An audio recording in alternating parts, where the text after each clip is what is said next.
Keep it high, keep it tight. I'm Jay Mercer, review guy, back to bring you another 5-minute review. So, in the Nia Obliviscaras review that I did of the album Earn yesterday, kicking off the 1,000 subscribers celebration week, in which I'm doing a review every single day for 7 days. I wasn't in that video physically, and it was because I was changing up some background stuff. And as you can see, some stuff changed. Feel free to comment below about what's changed. But anyways, we got the second album of the week to talk about now. Tomorrow, Wednesday, you're going to see the first big video that you guys voted on. So I hope you guys look forward to that. I already know what it is. I'm already very excited for it. So today we are talking about the album Adversary Omnipotent by the band Enfold Darkness. So, out of all of the albums that were on my list to review for this 7-day celebration, Adversary Omnipotent was the first album, funny enough, that I originally thought about. And the reason for that is I wanted to do it because they're from a label by the name of The Artisan Era, and they are a label that was on my top 5 favorite heavy metal labels, and they also release a band by the name of Augury. You guys may or may not recognize that name from a review I did earlier this year of their album The Elusive Golden Age. I praise that album very highly. I really enjoyed that album. I enjoyed the way that they blend black metal with death metal, and I liked the way the two genres blended together. I think they did a good job, and to be honest, I thoroughly enjoyed how that album came out. So we got to talk about this album.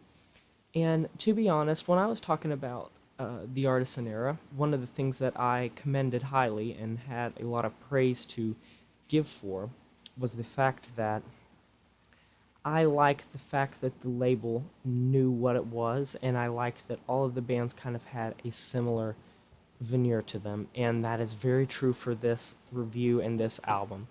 Adversary Omnipotent by Enfold Darkness has a lot of the same stylistic ticks that really made me enjoy Augury's Elusive Golden Age. Now, one of the big things about Adversary Omnipotent is it is a concept album, and if you don't know what a concept album is, it is a story within music, within an album, and this has, if I remember right, it has like 6 or 7 pages of story in small print with the booklet.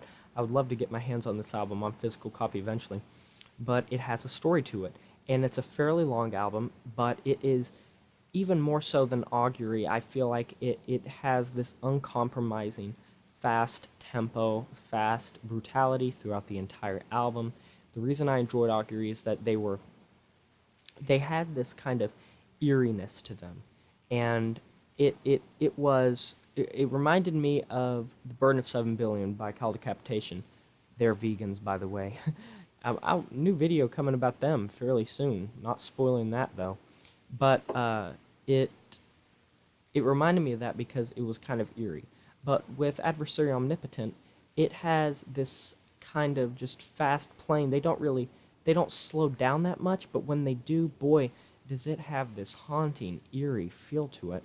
And they do a fantastic job on this album of just combining these story elements with this fast playing and these slower parts. And from start to finish, as always with most technical death metal releases, this is a very good album when it comes to instrumentation. But at the same time, a lot of people complain about tech death because of how it can sometimes blend together, how it can sometimes seem a bit similar. But for this album, I feel like it doesn't. I feel like it keeps things new, even though sometimes it can feel a bit like they are playing by the book. There's still that technicality, that rough edge to them that keeps them fresh, that keeps them new, that keeps them enjoyable. And from start to finish, I did enjoy this album. And if I was doing reviews in 2017, this album would have definitely gotten fairly high on my end year list, and I think that this is overall a great album. And overall, I'd love to hear what you guys think. I would give it an 8 out of 10. It's not a perfect score. It's not a 9 or 10, but it definitely does hold a lot of those values that a lot of people would like if they like this music. So anyways, give me your thoughts of the backdrop now. Give me your thoughts of everything. This has been Jay Mercer, Review Guy. I'm signing off. Stay tuned for tomorrow for the first episode of the new series that may or may not be happening that you guys voted on. But anyways, guys, this has been Jay Mercer, Review Guy. I'm signing off, saying farewell. Oh no, what your mama gonna say when I tell her that I broke no heart? It's just things not the way that they used to be. Oh no, now you crying on the bathroom floor and I guess it's the end. Well, I lost my mind and I lost my best friend.